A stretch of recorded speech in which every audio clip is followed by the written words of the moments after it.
everyone. Welcome back. Please comment, rate, subscribe, folks. Comment, rate, subscribe, like the videos. So share the videos. I want to thank everyone that does like, watch, and share my videos. You folks are the absolute best. Listen, folks, there's a link to you down below. Has links to all of my social media platforms. Please go down there. Follow me across all my social media platforms and talk to me because I talk back. Also down there as well as links to all of my YouTube pages. Please go down there, subscribe to all my YouTube pages, and turn on your notifications so when I post content, you folks will be in the know. Now, with that said and done and put to the side,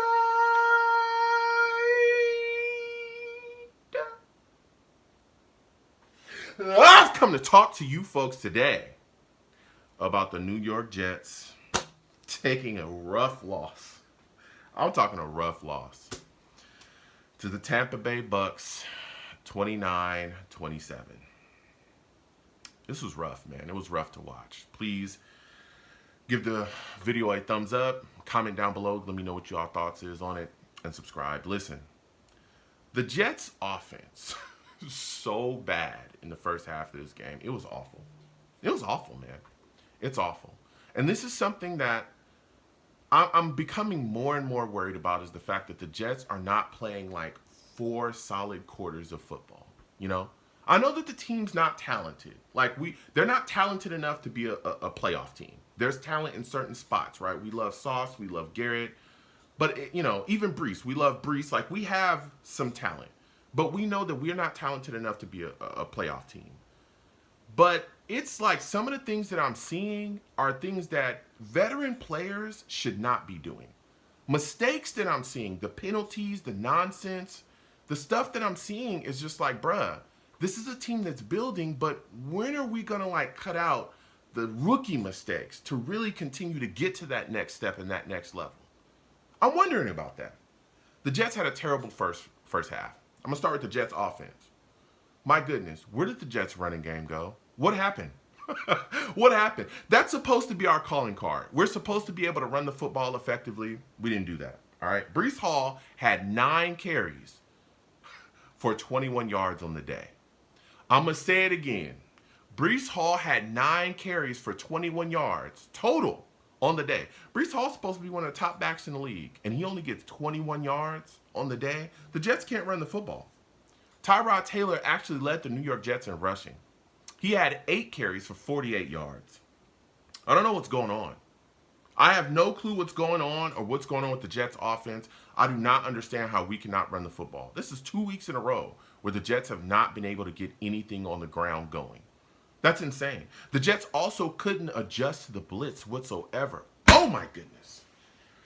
Woo! Bruh, it's Todd Bowles. Okay? We all know what time it is with Todd Bowles. We all know. All right? We all know what time it is with him. We know he's going to bring everything and the kitchen sink every single chance that he can get. We all know this. He used to coach the Jets. We all know this, okay? He's going to bring the blitz. Tanner Engstrand, the rest of this Jets offense, the staff seems to have no clue how to make an adjustment to deal with the pressure of the blitz or to deal with the blitz itself. They just constantly got pressure, utilizing blitz after blitz after blitz, hitting Tyrod, getting sacks, all kinds of stuff. It was wild, man. It was wild. I mean, before the half, there was pressure brought.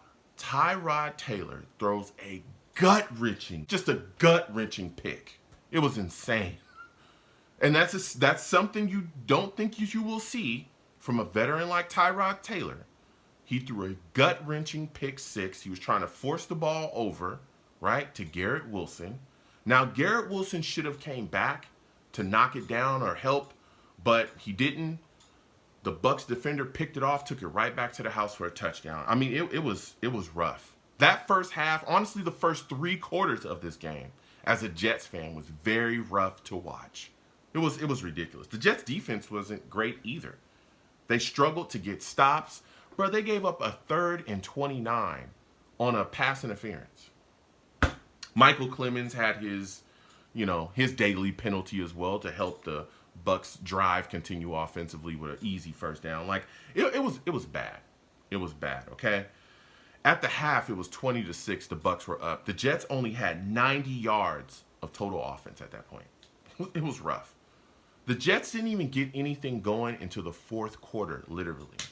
The Jets offense managed to get a move, get rolling down the field in the fourth quarter. And Garrett Wilson gets into the end zone for a 5-yard, pitch and catch. And we started to see some things get going, right? Next thing you know, the Bucs hit a field goal, but the Jets' next drive leads to points as well. It was aided by a defensive pass interference call on Dean, the Bucs, the Bucs corner. Now, keep in mind, that ball was, I believe, it was intercepted, and then they called that back, and it was pass interference. And to end that drive, Lazard, he's still here, baby. Like, for those of y'all that don't know, he's still here. Alan Lazard actually caught a ball in the back of the end zone for a touchdown. And what was crazy about it was when they did the replay of the catch, it kind of looked like he might have not have had possession. And they played it in the stadium, and so Buccaneers fans were going crazy because they were like, hey, that needs to be challenged. Like, that needs to be looked at for sure. And they were very confident that he didn't catch the ball. As Jets fans, we already know what time it is. We often get screwed in these situations, but the refs took a look at it. They came back out and said, hey, the call stands as it was called on the field, and the Jets kept the touchdown. So here we are, getting that momentum, getting rolling, getting back into the situation, right? That put the game at 20-26. So then the Bucs drive down. Now, keep in mind, the Bucs also lost Mike Evans in the fourth quarter in this part of the game. And Sauce Gardner was also gone as well for the Jets because he had a concussion. So he was in the concussion protocol at the time. I believe he ended up coming back later in the game, but he was in the concussion protocol. They were trying to see what was going on with him. The Bucs ended up driving down. They set up for a field goal. It's 20-26. They hit this field goal, right? It's a 2-score game. You can pretty much close the door on the Jets doing anything here. That's what I was thinking when I was watching. Bucs hike the ball. Kicker starts rolling. Boom, he kicks it. And a Jets defender jumps up and blocks the field goal. Will McDonald running. I see Will McDonald. I'm like, what is going on? Will McDonald scoops it up and takes it all the way back the other way for a touchdown. Brother, let me tell you something. I was going crazy, okay? As bad as the Jets have played, as bad as they have been in this game, okay? And it was bad. As bad as they have played, they have found some way to get back into this game and get a lead, all right? Salutes and respect, nothing but love to Will McDonald, okay? I've loved the pick since day one, and here he is paying dividends yet again, okay?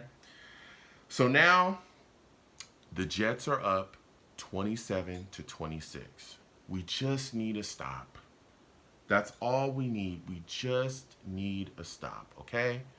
Now, I was very concerned because we've seen the Bucs even earlier in this season be able to put teams away on last-second drives with very little time left on the clock. So this is not foreign territory to them to be down 1 point and have very little time on the clock, put something together, get a drive rolling, right? And end up with points. So I was like, Jets defense, please just get a stop here. Just get a stop, put this game away, and get the first W for the season. Baker Mayfield drops back, bruh. And there's a Bucs wide receiver streaking down the field wide open. Baker drops back and lets it rip. Pass incomplete because Baker overthrew him. When I tell you this dude was wide open, bruh, he was wide open for days. Like, there were two Jets defenders trailing him. He was gone. If Baker would have just took a little bit off of it, that guy catches that ball, it's a touchdown instantly. There was nothing in front of him. I was so thankful, okay? But Baker Mayfield and this Bucs offense, they stayed composed. Baker was able to hit Igba for a 28-yard pass. They continued to slice and dice. He ended up hitting Shepard as well for a 20-yarder. And they set up for a 36-yard field goal and hit it. 29-28, Bucs win. Jets are 0-3. as much as I love the Jets fight, the fact that they did not give up, they didn't throw their hands up when they were down 20-6, they didn't throw their hands up after having a bad first half. It's like, bro, the Jets have to start getting it together, bro. You cannot come out and play like this and expect to win games in this league. You can't. And the Buccaneers were missing a lot of guys. We know that they were missing 3 starting offensive linemen. The Jets only had 1 sack on the day, even though they were missing 3 starting O linemen, right? And again, Mike Evans being out, after a couple quarters. It's like you cannot play like this and expect to win in this league. You can't do that. For the most of the game, the Jets coaching staff was getting thoroughly outcoached as well. The Jets have to find a way to put together 4 solid quarters of football. And again, this is not a young team. This is not a team just filled with a bunch of guys that have no experience. No, these are veteran players. These are veteran players. Like, they've got to get it together, bro. I love the fight. I love the fact that they didn't give up. I love the fact that they just kept their motor running. But the boneheaded mistakes, the penalties that we continue to see from the New York Jets as well, it's inexcusable. It's inexcusable. They're not getting it done. They're not getting it done. But I love the fight. I do love the fight. The Jets are 0-3. They're going to keep rolling. Comment down below. Let me know what you folks think. How do you folks feel about this Jets loss? What are your thoughts about the fact that they only showed up for the 4th quarter? What are your thoughts about it? I mean, what were your thoughts about the first bad, horrible 3 quarters that the Jets played? What are your thoughts about the fact that the Jets cannot run the football? I mean, what are your thoughts on it? I just think it's ridiculous. That's our calling card offensively. And if we cannot do that, I don't know where this team is going to be this year. Comment down below. Let me know what you folks think. You folks have a good one. Peace.